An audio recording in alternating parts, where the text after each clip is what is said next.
Tout le monde parle des armées les plus puissantes du monde. Cependant, je trouve l'autre bout de la liste beaucoup plus intéressant. Voici donc les 6 armées les plus faibles au monde. Numéro 6. Macédoine du Nord. Être au milieu de la poudrière qu'est les Balkans signifie le plus souvent que vous devriez avoir une armée redoutable qui puisse vous protéger des ambitions de vos voisins. Depuis le 19e siècle, ces gars-là ont quelque chose à se partager entre eux.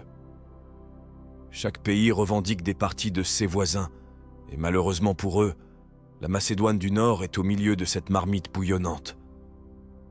On pourrait penser qu'un pays qui revendique un tiers de la Grèce, une partie considérable de l'ouest de la Bulgarie, et pour couronner le tout, a quelques problèmes non résolus avec l'Albanie et la Serbie, renforcerait l'une des armées les plus puissantes de la région.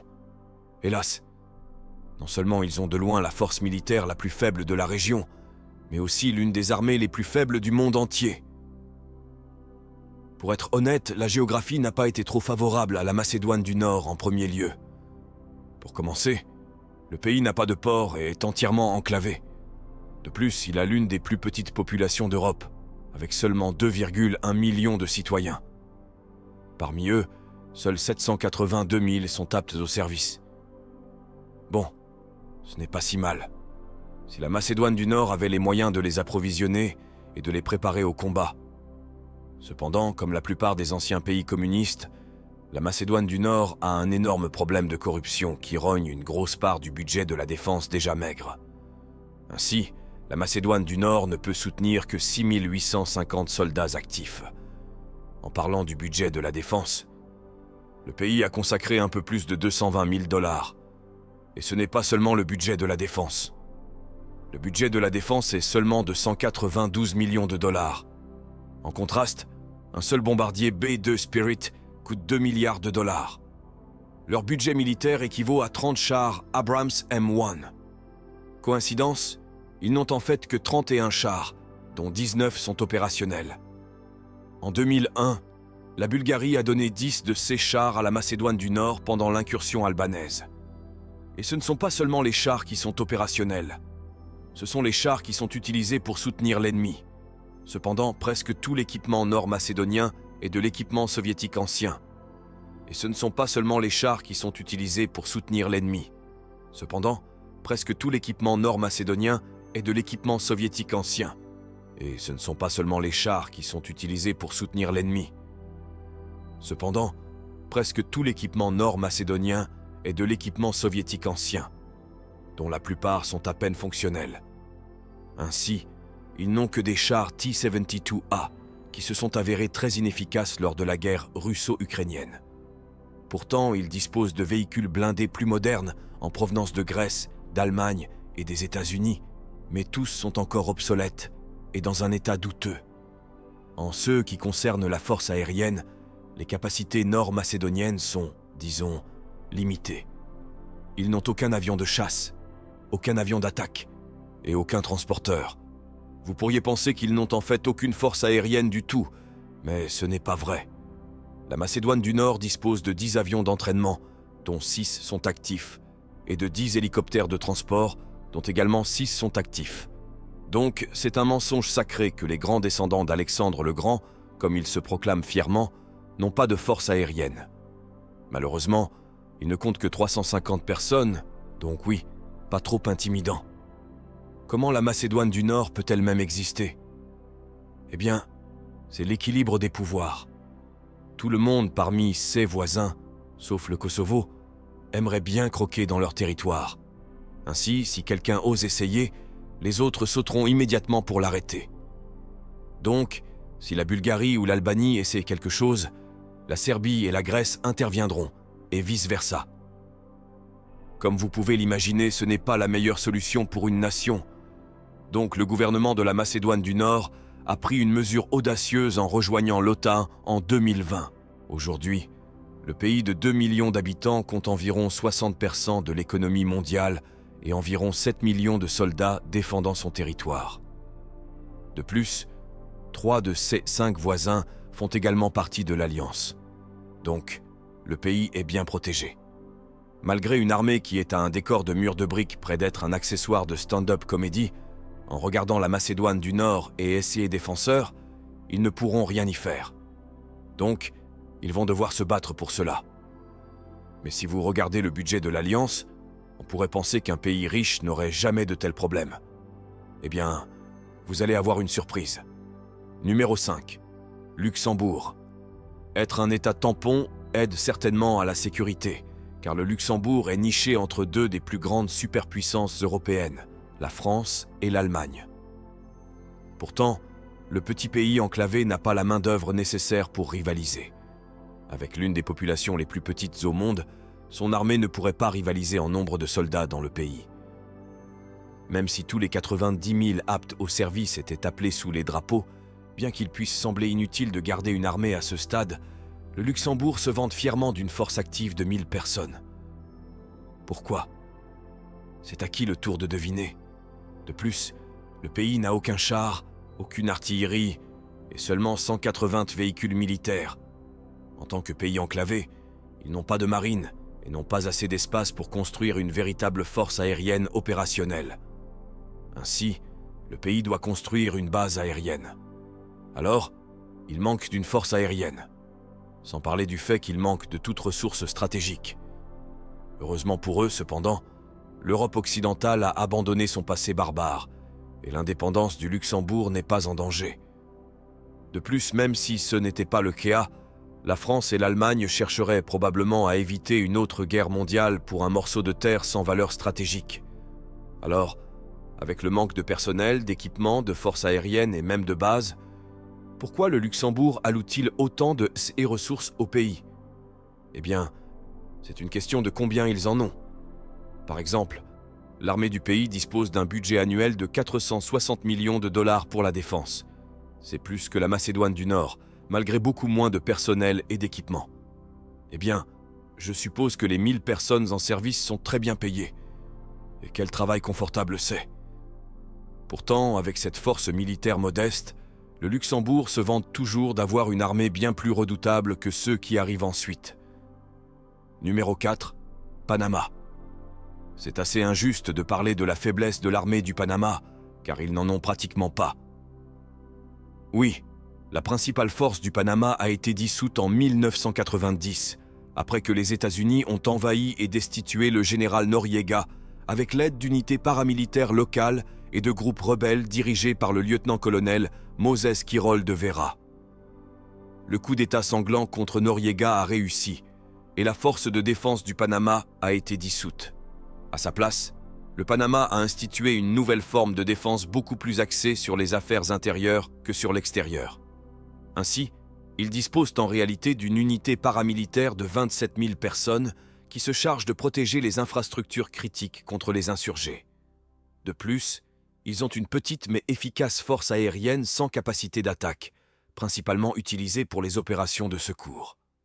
Ainsi, ils exploitent seulement 14 avions de transport, 4 avions d'entraînement, un avion de mission spéciale et 22 hélicoptères. Comme vous pouvez l'imaginer, ils n'ont aucun char, aucune artillerie et aucune force navale militaire. Ils exploitent seulement environ 20 bateaux de garde-côte. Après tout, quoi y a-t-il à protéger? Des fermes de bananes ou des jungles mortelles?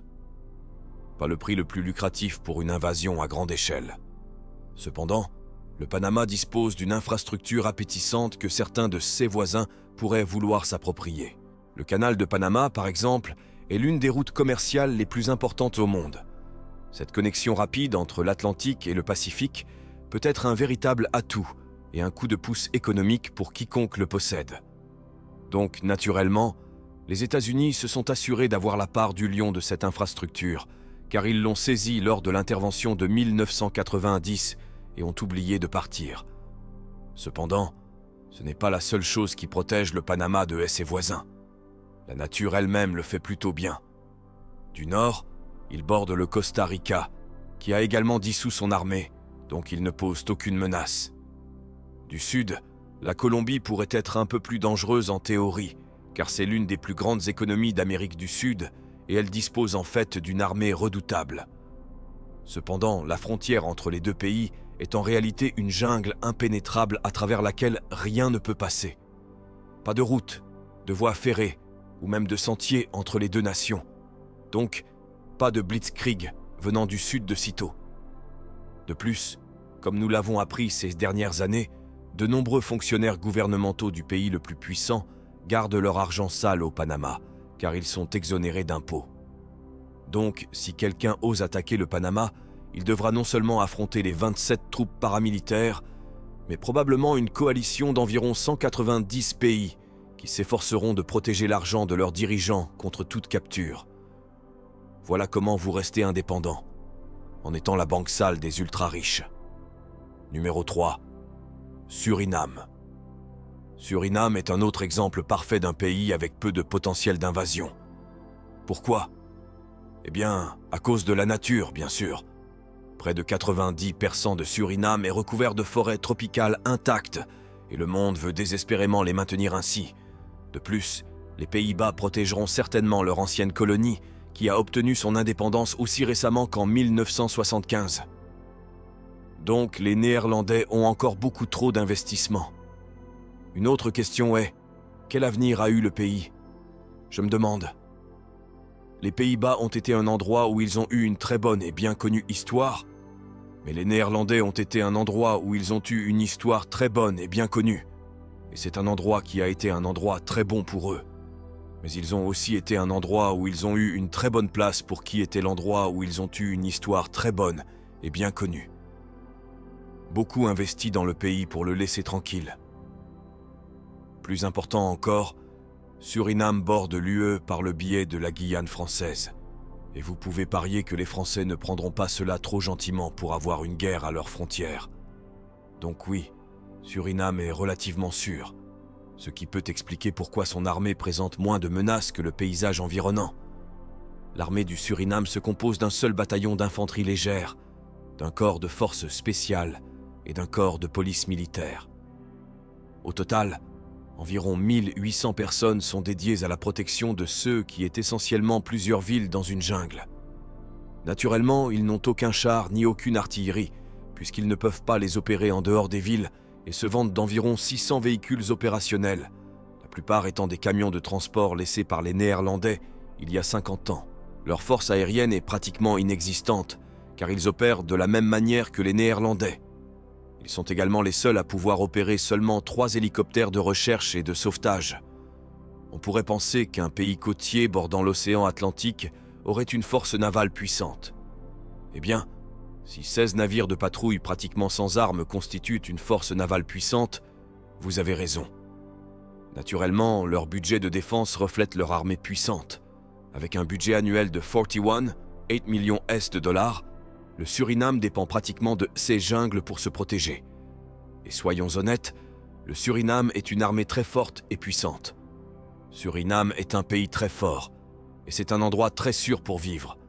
Donc, si vous cherchez un endroit sûr pour vivre, vous devriez certainement jeter un œil au Suriname. Il est également connu comme le sommet du monde pour ses opérations militaires. Le Suriname est un pays très grand, et c'est un pays très petit. La population du Suriname est aussi grande que la population du Moyen-Orient. Il est beaucoup plus terrifiant de rencontrer un jaguar qu'une troupe surinamaise. De plus, les chances de rencontrer un animal dangereux y sont bien plus grandes que de rencontrer du personnel militaire, sauf celui qui viendra réellement vous sauver. Bien que le Suriname est une bonne excuse pour maintenir ses dépenses militaires basses, car ils n'ont en fait rien à craindre d'autre que la nature elle-même, quand il s'agit de notre prochaine entrée, les choses sont différentes. Mais si vous cherchez un endroit où vivre au Suriname, vous devrez aller au Moyen-Orient. Le Suriname est un pays qui compte 12 millions d'habitants, plus de 1800 miles de côte et près de 400 000 miles carrés de terre. On pourrait penser que la Somalie aura l'une des forces les plus redoutables de l'Afrique de l'Est. Eh bien, c'est tout le contraire en réalité. L'armée est non seulement l'une des plus petites, mais elle est aussi célèbre pour son inefficacité risible. À la fin des années 80, l'armée était au bord de l'effondrement. Et au début des années 90, elle a fait un pas audacieux en avant. Oui, ce n'est pas seulement l'armée qui était au milieu de l'effondrement. C'était l'armée qui était au milieu de l'effondrement. Oui, dans les années 90, l'armée a été pratiquement dissoute. Ce n'est guère une surprise, car l'armée locale ressemblait plus à un gang armé qu'à une force protectrice réelle. Avec une corruption endémique à tous les niveaux, le principal rôle de l'armée somalienne n'était pas de protéger les frontières ou les civils, mais de tuer, violer, piller et commettre des actes odieux contre sa propre population. Un diplomate étranger a dit célèbrement « L'inefficacité des forces armées somaliennes est légendaire ». Donc, une fois que l'armée a été dissoute et que la Somalie est plongée dans le chaos, elle a réapparu en 2006. Mais comme vous pouvez l'imaginer, ce n'est pas un pouvoir effrayant qui inspire la peur chez ses ennemis, mais plutôt une équipe hétéroclite de marginaux qui essaie de maintenir une certaine stabilité dans le pays. Avec un budget de défense de seulement 64 millions de dollars, leur travail n'est certainement pas facile. Si nous mettons de côté l'incompétence, le manque de financement et d'équipement, les effectifs de l'armée ne sont pas si mal. Le pays compte 17 500 personnes en service, dont 300 dans l'armée de l'air et 300 dans la marine. Ce que font réellement ces 300 personnes dans l'armée de l'air est tout un mystère, car la Somalie n'a absolument aucun avion, aucun hélicoptère, rien. Pourtant, l'armée de l'air reçoit environ 1/5 du budget annuel. Devinez si elles atteignent réellement l'armée de l'air? Les 300 personnes dans la marine ont en fait quelques emplois, bien que les pirates locaux gardent généralement la marine somalienne dans ces ports.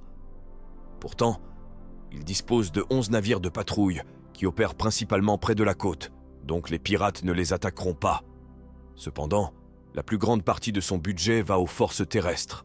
Vous pourriez imaginer qu'ils sont un groupe redoutable qui opère des véhicules de haute technologie. Eh bien, ce n'est pas la seule chose qu'ils font. Ils ont une énorme quantité d'avions, et ils ne peuvent même pas voler. Ils n'ont même pas un seul char. Ils n'ont pas de char, pas d'artillerie, rien. Ils n'exploitent que près de 1500 véhicules de transport, s'ils ont du carburant. Comme vous pouvez l'imaginer, les soldats le volent souvent et le vendent au marché noir pour réaliser d'énormes profits. Pour couronner le tout, la Somalie n'a ni couverture ferroviaire ni fluviale, rendant les lignes de ravitaillement relativement inefficaces, surtout avec seulement 15 000 km de voies aériennes. Donc, l'armée de l'air est une partie très importante de l'armée. C'est une partie très importante de l'armée, et le ballon a plus des 2/3 des membres de l'équipage en direct et des ménages en lui. Donc, les paysages restent trop petits pour être exacts. Alors pourquoi doivent-ils propulser des voitures à l'intérieur de positions trop extravagantes et coûter pour des aperçus d'eux? Ils ne sont même pas assez rapides. Ils n'ont que 30 kg. 20, le réalisateur Dave Ham. Hughes a environ 400 camions de pied sur une pierre. C'est un salve triomphant pour les réfugiés, mais beaucoup d'entre eux sont des seigneurs de la convocation ivre. À la fin de l'année, chaque réfugié a cette opportunité de rêve. Ils ne pourront peut-être pas sortir de la voiture. Ce ne sont pas des représentations de la perturbation du commerce local en outre. Les États-Unis ont offert de l'aide à la fin des années 2010 pour éliminer divers insurgés et former l'armée à gérer ces problèmes intérieurs. Pourtant, rien ne peut éradiquer la mentalité de corruption de la nation. Donc, la Somalie conservera probablement cette position pendant encore longtemps. Malgré les nombreux problèmes, au moins les soldats somaliens peuvent être fiers de ne pas être la force militaire la plus inutile au monde. Cet honneur revient au numéro 1, le Bhoutan. Je suppose que ce n'est pas une énorme surprise qu'un pays avec un ministre du Bonheur ne soit pas très enthousiaste à l'idée d'avoir une force militaire énorme ou efficace. Et lorsque vous êtes entouré par les 2 pays les plus peuplés du monde, l'Inde et la Chine, et que vous occupez des rochers escarpés hauts dans les montagnes himalayennes, être conquis n'est pas quelque chose à quoi vous pensez beaucoup.